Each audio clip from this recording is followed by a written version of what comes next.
Welcome to Uncaged on the talkSPORT MMA YouTube channel. Make sure you like and subscribe to the channel as we get you closer to MMA on a week-by-week basis. We're not too far away from my man here, Brendan Loughnane, throwing down in the semi-final of the PFL. Camp going well, training going well, just getting ready to just taper it down now as you set off to Washington, D.C., buddy. Right there now, mate. Right there, Adam. Right at the peak, at the cusp of greatness. How about that? Yes. There you go. I like the way he did that. August 23rd for people that want to tune in to see him do his thing. Ahead of that, of course, it is UFC 305, and that's what this show is all about. We are previewing what is going down in Perth this weekend. Dricus du Plessis on the road, defending his crown.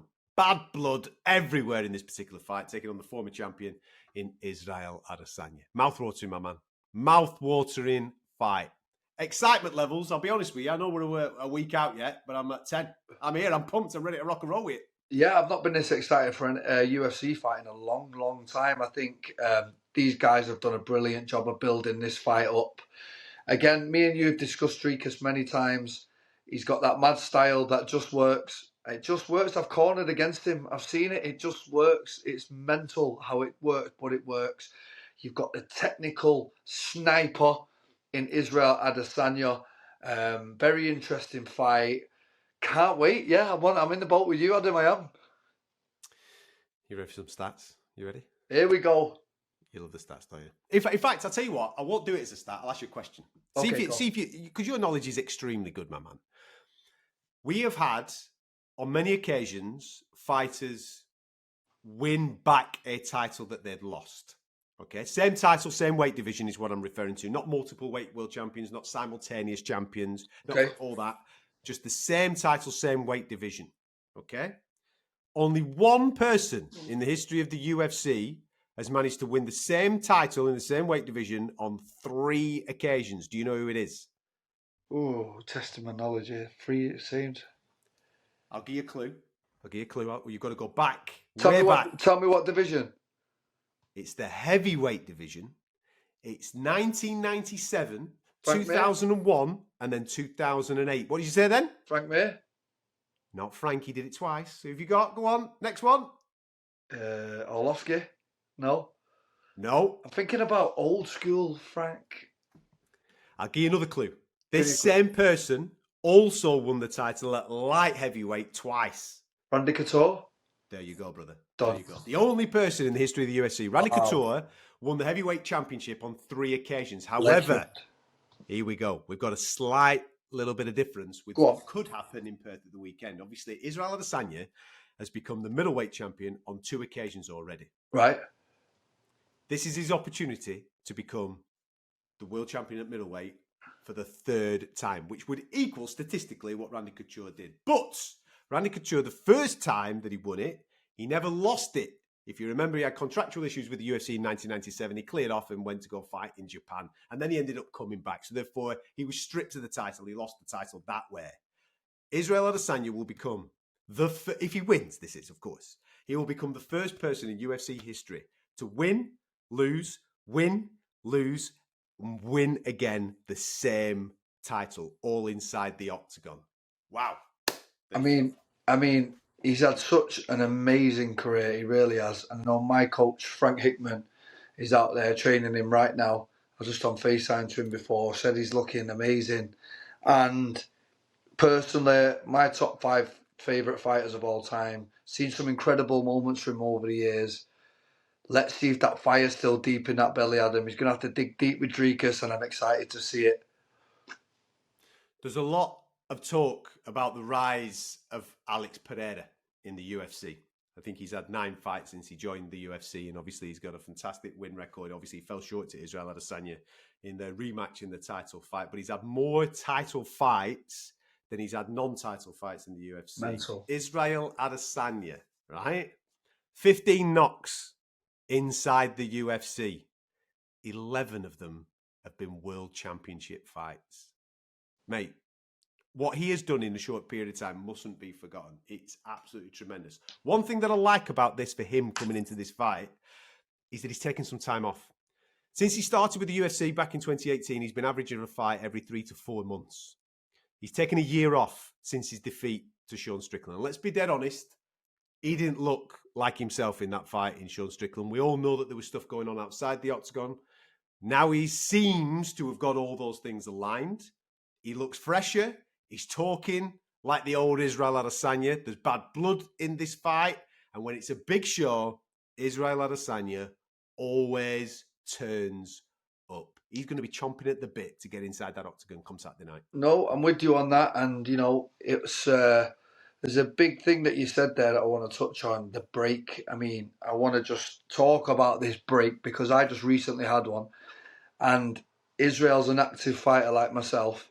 And that break, that 10 months that I had between fights is the longest break I've had in years, right? And it was the best thing that ever happened to my career. Honestly, it just revitalised all them old little injuries that have been nagging you for years, just heal because you're constantly in camp like Israel has. And Israel's even at world level again, 5 rounds instead of 3, fighting who's who, the greatest fighters of all time in mixed martial arts, which he has done back to back, the Whitakers and all these crazy fights that he's had, and Pereira's. Telling you now, that time off will have done him the world of good, and I am excited to see him in there against Streakers. Honestly, the revitalised Israel, which, you know, I'm hearing through the grapevine, through coaches, is how he's looking. Can't wait. Stylistically, when I look at this fight, I think Dricus du Plessis is absolutely made for Israel Adesanya. He's a marauding tank, and Israel Adesanya's range control, his sniper-like striking, he should be able to pick Dricus du Plessis off. However, I've learnt my lesson. I'm not going to make that prediction on this show, my friend, because I thought the exact same thing when he was matched up against Robert Whittaker. I actually thought the same thing when he was matched up against our mate Darren Till. Sean Strickland. Dricus du Plessis just keeps defying all the logic that comes my way. Whatever he's doing, he's working. He ain't going to change it. He can wrestle. He can grapple. He's got heavy hands. He has got a relentless tank on him. He breathed through his mouth in the first round and he's still going in the 5th. Yeah. The dude doesn't make sense. It doesn't make sense, but he keeps on winning. So I ain't backing against the dude. I'm not doing it ever again. I can't wait for the fight, though. I'm in the same boat as you, mate. It just doesn't make sense. What Robert Whittaker, I would have bet my mum's mortgage on it.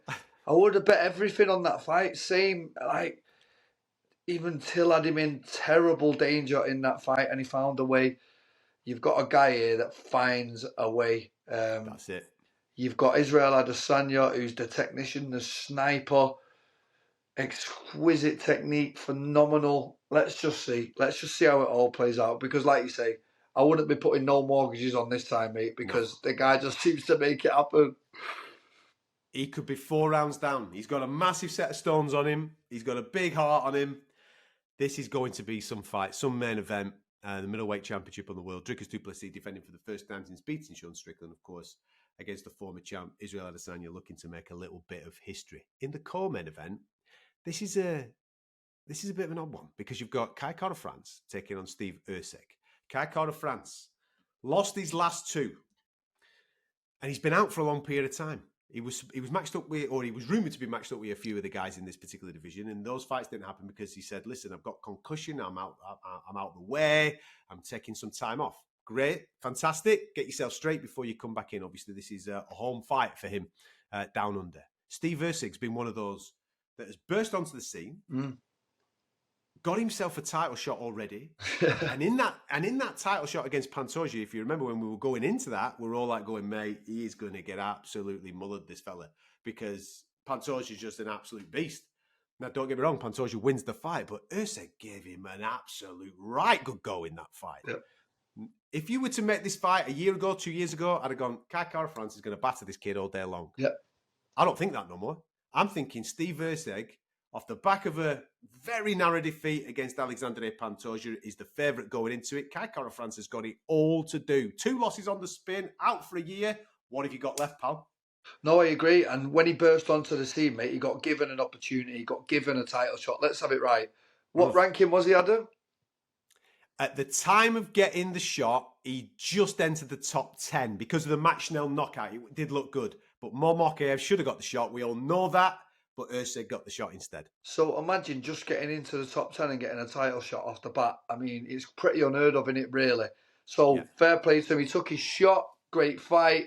Kai Kara-France poses massive problems. Personal friend of mine as well. So I'm always going to back my personal friends.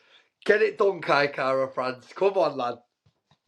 What's he been like since he's not been in the octagon? He's been away for a period of time, as Kai, hasn't he?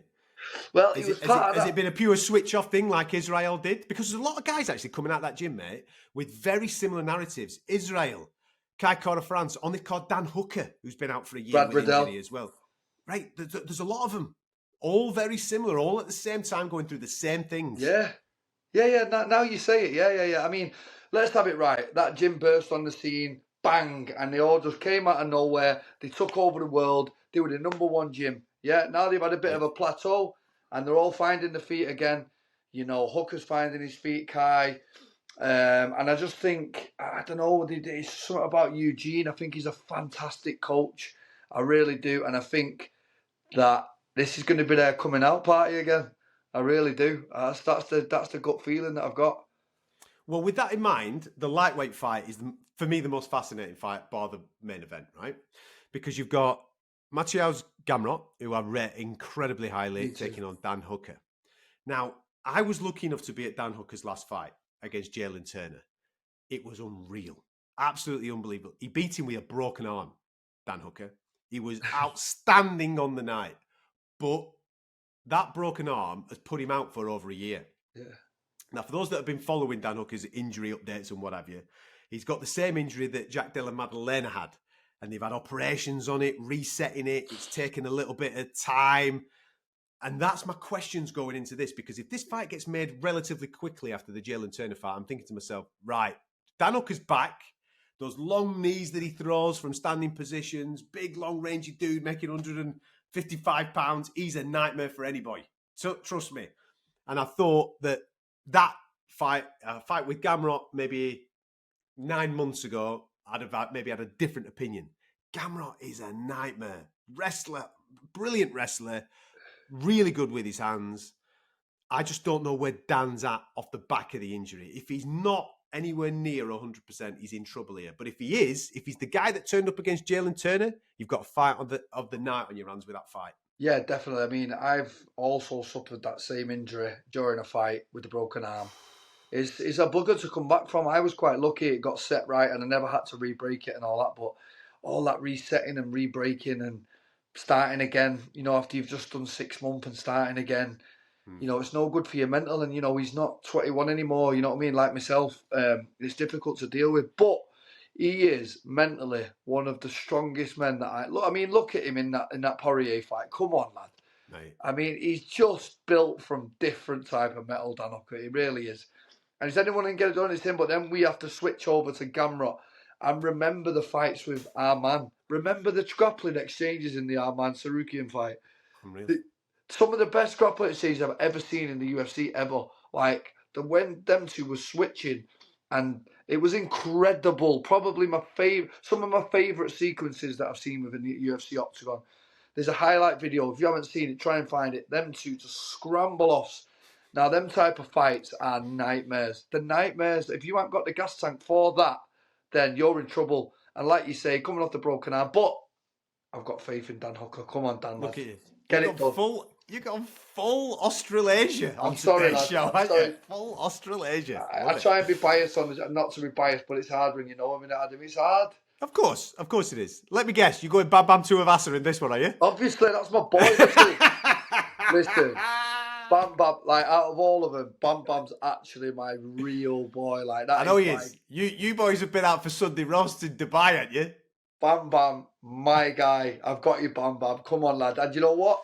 I've actually just heard about his camp as well recently, because I'm very in with the people who are very in the same network and social circles.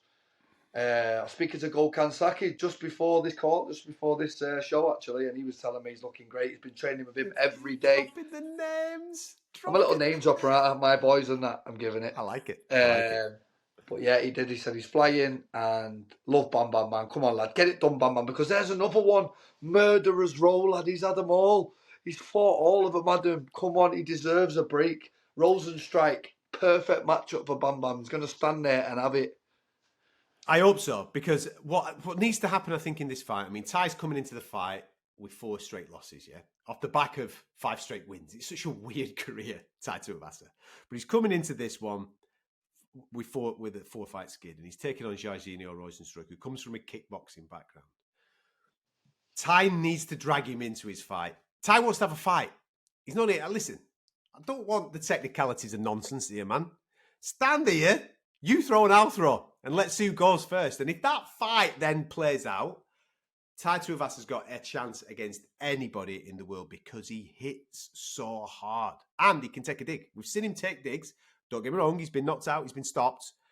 But if Tai can drag Jorginho Rozenstruik, who is, with all due respect to Tai, a more technical striker than him, if he can drag him into a proper scrap, he's got a chance, man. He could end the streak. He has a way of doing it, doesn't he? Don't you remember the Cyril Gane fight? One of my favorite. How good was that fight? Do you remember that fight? I was there, mate. It was unreal. Well, there you go. You was one ahead of me because I was watching that on telly, running around my living room. What I mean, like, he was touching him up, touching Tai up. Next thing, boom, the ultimate equaliser. I was like, whoa. He's just got that one bomb, hasn't he? He's tough as nails. He'll have it with anyone. Even, remember the Greg Hardy wobbled him and he was wobble. Boom! Right. On the way in. He knocked him out when he was wobbling. Yeah. His legs are gone and he knocked Greg Hardy clean out. But Bam's just give us so many special moments in the UFC. And come on, lad, get it together. Rozenstruik, great fight for you, and I've got all the faith in him. Listen, a little Spice Girls walkout in front of his people. You know what I mean? He's from the ends, isn't he? That's it. He's doing it in front of his people. Give him the Spice Girls and then deliver the bombs, man. That's what we all want to see. Tai Tuivasa on this card. Making up the main card, you got Li Jingliang against Carlos Prates as well, which should be an absolute fantastic fight. Carlos Prates, let me tell you about him. I've known about him for years. I used to train with him at Phuket Top Team over a decade ago. He is very special, by the way. Let me tell you, like, I've watched him do naughty things in the changing room, and like what? Just clarify, because he'll phone us and get us all in trouble, man. Listen, let me tell you about Adam. Come on. Let me tell you about this Carlos. Yeah, I've watched him go through some names that you wouldn't believe in the training room and put them to bed. Like, this guy is a serious contender in that division. I cannot wait for him to show the world how good he is. Look at his last performance, smoking a cig after it. He's got all the star power. He's had countless amounts of fights in Thailand off the grid.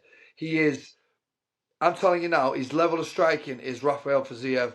Them two remind me so much of each other because they both came from Phuket Top Team. They both was on that Muay Thai scene for years, beating everyone. They all went undercover until they weren't. He's had his first fight now. Everyone's starting to realise who he is. Come on, Carlos, lad. I'm glad he's finally getting his shine after all these years. And he is definitely one to watch out for. He's a sleeper. Put your money on Carlos Prates, ladies and gentlemen. There is a reason why he's kicking off the main card of a pay-per-view, ladies and gentlemen. Yeah. That's all I'll say. But Jingliang, no joke. I think it's a great piece of match. Agreed. Both dudes will have it. Do you want to do some predictions? I know you've done all your predictions. Mine's what is it? Team down under? Mine's done. So you're going Prates, Tai Tuivasa, Dan Hooker, Kai Kara France, and Israel Adesanya. That what you're doing? Yeah. What about you? I'm gonna go same as you with Carlos. You're gonna hate me. I think Jorginho will outpoint Tai. I'm not gonna hate anyone. Listen, Adam, this is all right. Okay, I'm gonna go Jorginho to outpoint Tai, even though I would love Tai to get a moment. Yeah. I think Matthias will out wrestle and out grapple Dan Hooker. Steve Erceg, I think, will stop Kai Kara France. Wow, you gone the other side, complete bandit. And Israel Adesanya will deliver the moment. He'll sniper Dricus du Plessis. Nice. Well, let's see. Listen, it's upcoming. I can't wait. Great matchmaking, by the way, by the UFC. Oh, mate, what a fantastic matchmaking on this card. Yeah, absolutely sensational, mate.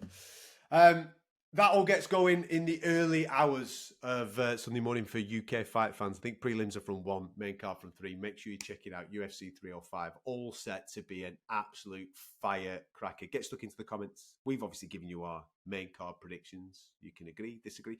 We're normally on the same page, but we've gone the other way here. This could be good. Next show's going to be a good firecracker, man, isn't it? You know what I mean? In fact, you're going to avoid me next show because you're building up towards your own fight, aren't you? So you won't have to come and answer. Well, we're right down the middle. This might be the first time for everything, as they say, like right down the middle. I'm going one way, you're going the other. So let's see. Let's test them stats, Adam. Let's see. There you go. Let's do it. Let's do it. Get involved if you're watching this show in the comment section. Let us know how you think some of those fights on that main card are going to play out. Listen, make sure you like and subscribe to the talkSPORT MMA YouTube channel. We'll catch you next time.